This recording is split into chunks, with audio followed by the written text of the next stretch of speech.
Здравствуйте! В эфире новости в студии Султаней Стакаева. Сегодня в программе.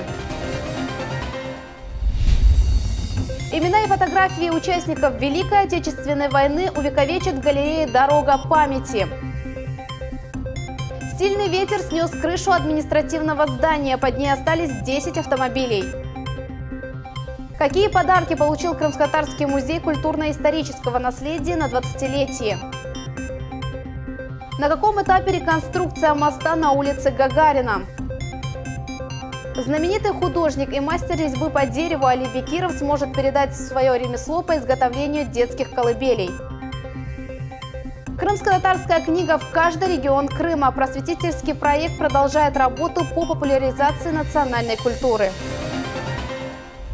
В Крыму разработали проект «Профилактика терроризма на территории республики». Документ согласовали со всеми заинтересованными министерствами и ведомствами. Сейчас программа на этапе заключения в Министерстве финансов Крыма. Об этом сообщил глава Крыма на заседании антитеррористической комиссии и оперативного штаба в республике. Поручаем максимально сосредоточить усилия на завершении категорирования паспортизации всех объектов, подлежащих антитеррористической защищенности в кратчайшие сроки. Аппарату антитеррористической комиссии представить до 20 марта 2020 года список должностных лиц, не обеспечивших выполнение мероприятий по категорированию паспортизации. Представители крымской и муниципальной власти поддерживают необходимость по внесению правок в Конституцию Российской Федерации. Этой теме они посвятили пресс-конференцию. Напомним, Владимир Путин в своем обращении к Федеральному собранию предложил внести 10 поправок. Они все необходимы для крымчан, и в первую очередь они касаются социальных гарантий, считает заместитель министра экономического развития республики Виктория Билан.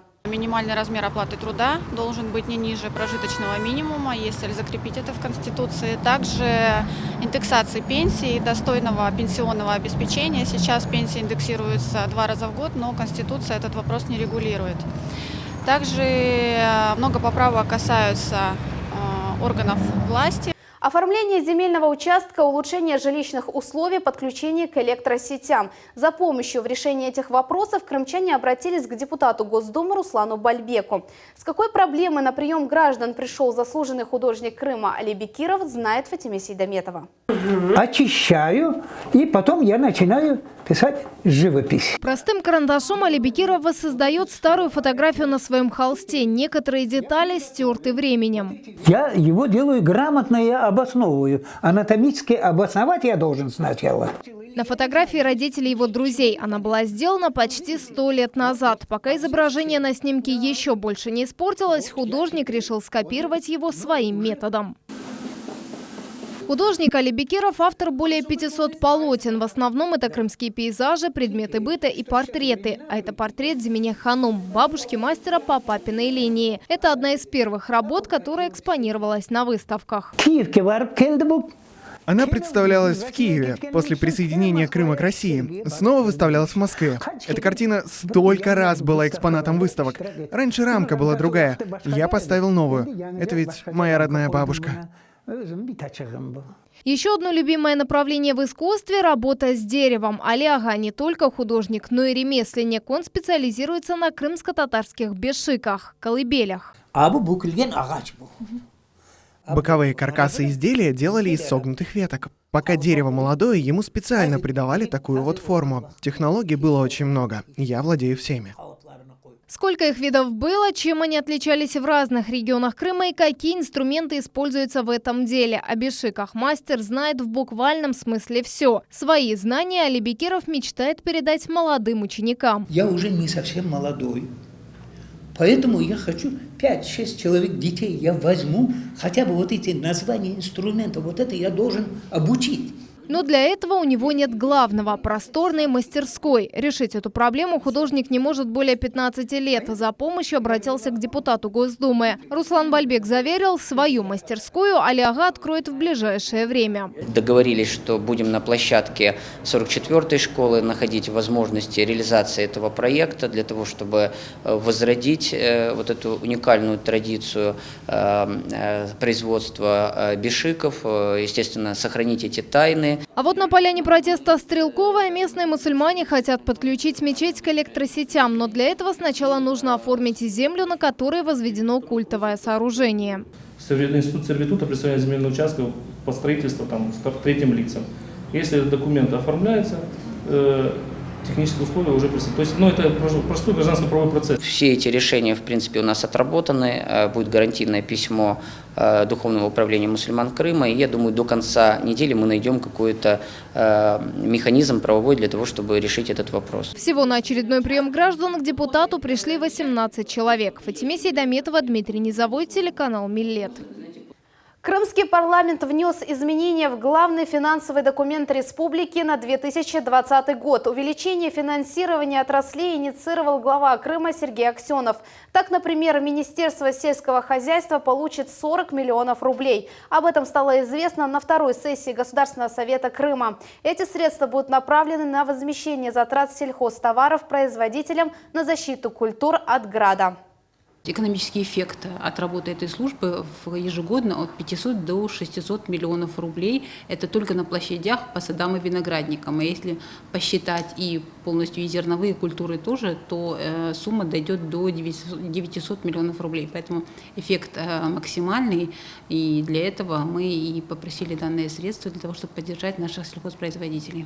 В России стартовал уникальный проект «Дорога памяти». Это масштабный мультимедийный проект Министерства обороны страны. Он объединит несколько десятков миллионов фотографий участников Великой Отечественной войны, партизан и работников тыла. Галерею откроет в парке «Патриот» на территории будущего главного храма Вооруженных сил России в Подмосковье. Принять участие в проекте может каждый. Тему продолжит Айша Шулакова. Спрашиваю, а кто это такой красивый военный? У меня же отец лет 20 назад умер. Они и говорят мне, что это их любимый дядя. Зира Сейдаметова показывает фото своего отца. Этот снимок она увидела у родственников в Краснодарском крае. Теперь он пополнит и их семейный архив. Моего отца очень уважали все родственники. Он был самым старшим. Они увеличили фото, поместили его в рамку и повесили на стену. Отец Зиры Ханым Абдулла Сулеш – фронтовик. Когда началась война, уроженец села Курбекуль, ныне Изобильное, уже 2 года служил в армии. Юный солдат и тысячи таких же молодых людей отправился на фронт защищать родину. Абдулла Сулеш принимал активное участие в боевых действиях, дошел до Берлина. На этом фото папе 19 лет. 2 года отслужил в армии. Потом началась война. Он воевал в офицерском полку. Вместе с ним на фронт ушли и его двоюродные братья. Вот видите, это его младший брат с медалями за боевые заслуги. Теперь, благодаря масштабному мультимедийному проекту «Дорога памяти» Министерства обороны России, подвиг Абдуллы Сулеша войдет в историю, как и имена тысячи других героев, отдавших жизни за мирное небо. Нужно внести данные на этот сайт и о твоем дедушке, чтобы о нем узнал весь мир. Он тоже воевал. Фото своих родственников, фронтовиков, тружеников тыла, партизан, фотокорреспондентов, даже узников концлагерей для проекта может прислать каждый на сайт dorogamil.ru. Для тех, кто не имеет возможности загрузить фотографии ветеранов через интернет, работают пункты приема информации в военных комиссариатах по месту жительства.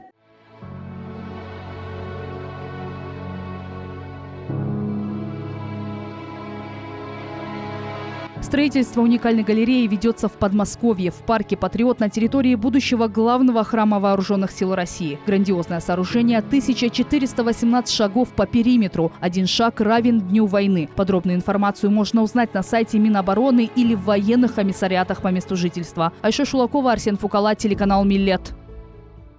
Строители готовят мост на улице Гагарина к установке нового ригеля. Реконструкция сооружения продолжается почти 2 месяца. Какой объем работ уже выполнен и когда по мосту запустят движение транспорта, расскажет наш корреспондент Фатиме Сейдаметова. Еще 2 месяца назад по аварийному мосту ходил транспорт, а сегодня это все, что от него осталось. На объекте работает 9 строителей, и сейчас они демонтируют ригель, то есть верхнюю часть опор. Именно она наиболее изношена. Старое основание снимают с помощью компрессора с отбойными молотками. После рабочие смонтируют металлический каркас опоры и зальют его бетоном. Застывать он будет в течение 28 дней. У нас после заливки бетона будем производить уход за ним, и лаборатория ежедневно будет проводить замеры по набору прочности. После того, как новый ригель наберет 100% прочность, строители приступят к установке вот этих балок. Они изготавливаются за пределами Крыма. Всего их будет 28, 16 из них уже на месте. Изначально планировалось только реконструировать мост. Замена балок не планировалась. Однако за 60 лет активного трафика по дорожному покрытию балки износились. На протяжении этого времени балки очень сильно разрушились, арматура в них сгнила.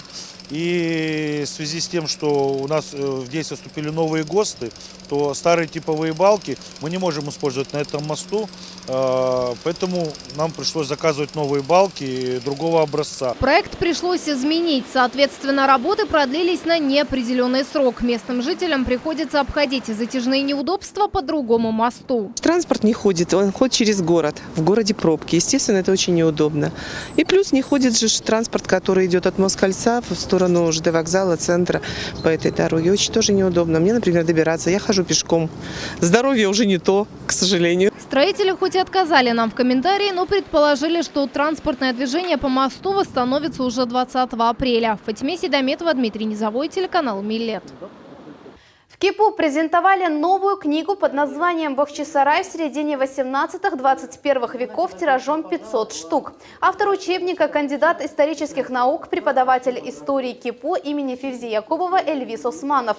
В основе монографии лежит изучение истории бывшей столицы Крымского ханства Бахчисарая, его акцентных сооружений, культовых, общественных, учебных, а также главного объекта ханского дворца. Научная работа над учебником велась на протяжении 10 лет. Поздравить автора пришли студенты, преподаватели университетов, а также писатели. Бахчисарай – это город контрастов, город, где пересекаются три культуры – мусульманская, христианская, иудейская.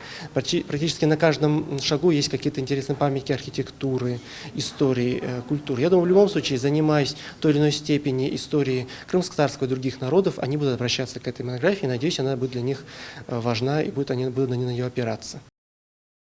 В основу книги вошли государственные архивы Республики Крым, а также научные архивы Бахчисарайского заповедника. Монография была издана в Москве на средства спонсоров. В Крыму их всего 10. Ознакомиться с материалами можно в Крымском инженерно-педагогическом университете имени Февзи Якубова. Фонд библиотеки имени Деля Мура в Белогорске пополнился на 90 книг. Учебники издал медиацентр имени Исмаила Гаспринского. Они на английском, армянском, крымско-татарском, русском и украинском языках. Такой подарок книгохранилище получило на форуме «Крымско-татарская книга». В нем участвовал и наш корреспондент Мухаммед Зикирьяев. Открывает библиотечный форум «Крымско-татарская книга» танцевальный ансамбль «Ешеляда».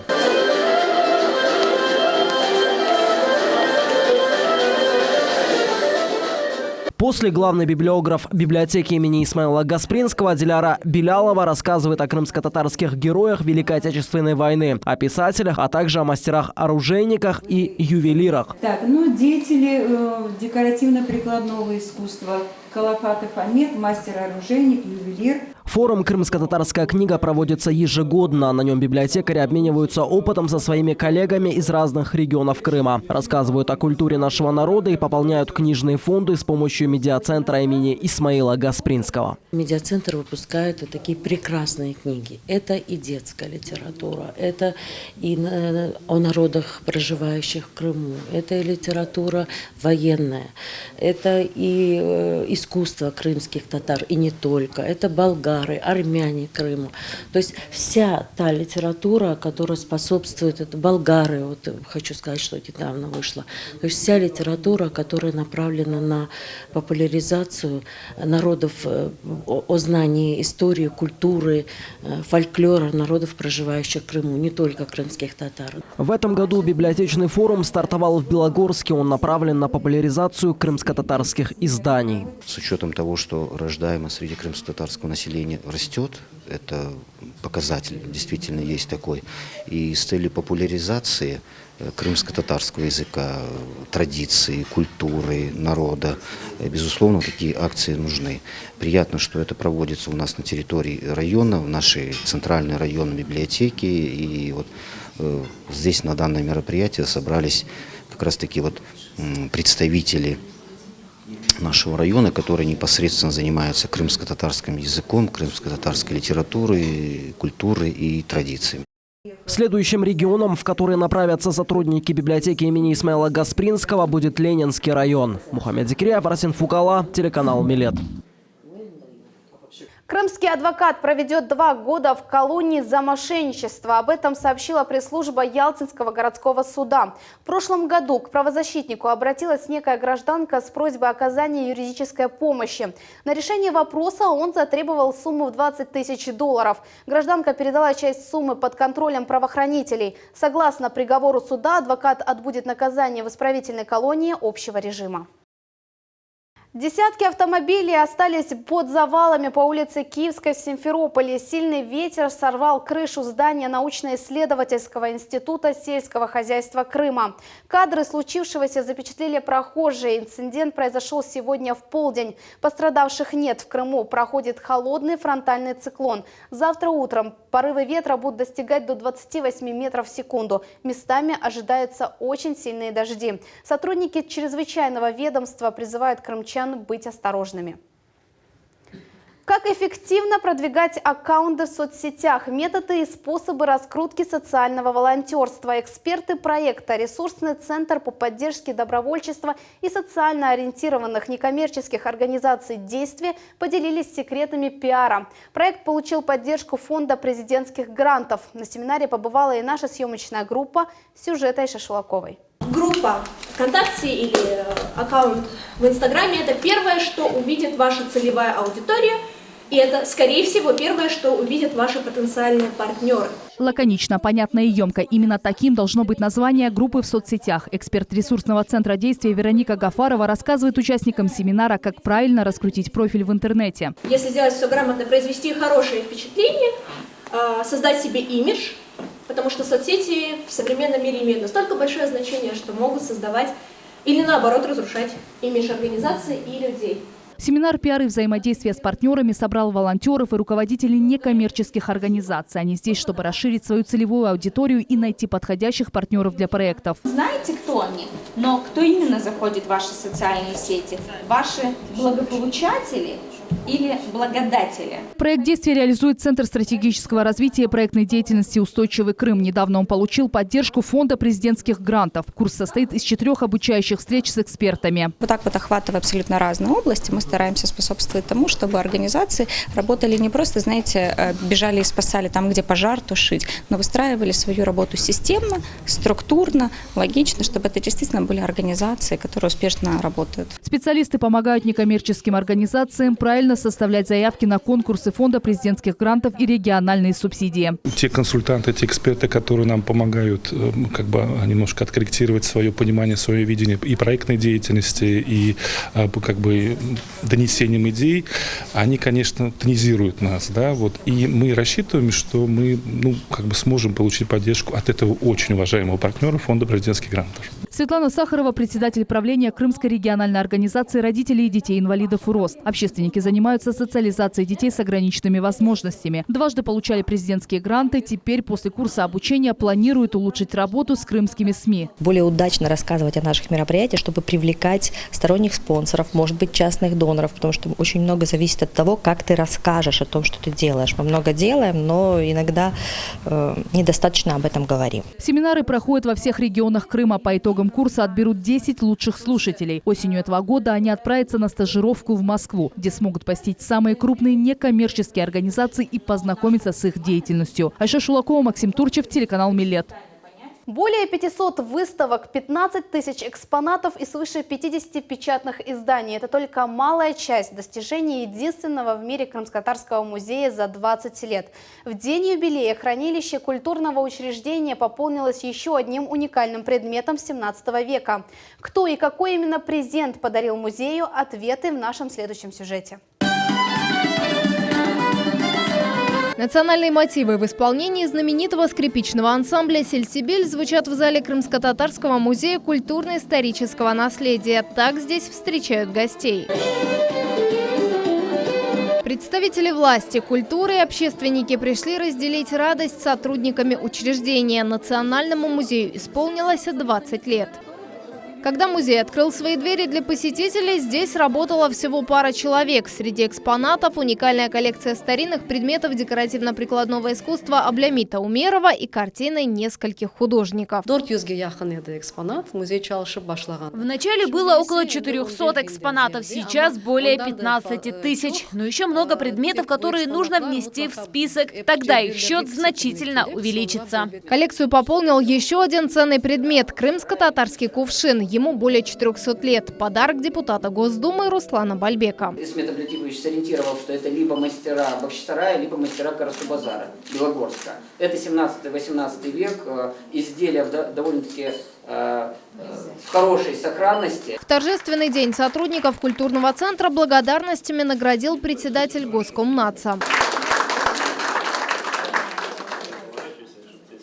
Это не просто музей, это сокровищница колорита целого народа. К сожалению, помещение музея не соответствует его значимости, говорит Альберт Кангиев. Очень большое количество экспозиций лежит на складе и не демонстрируется.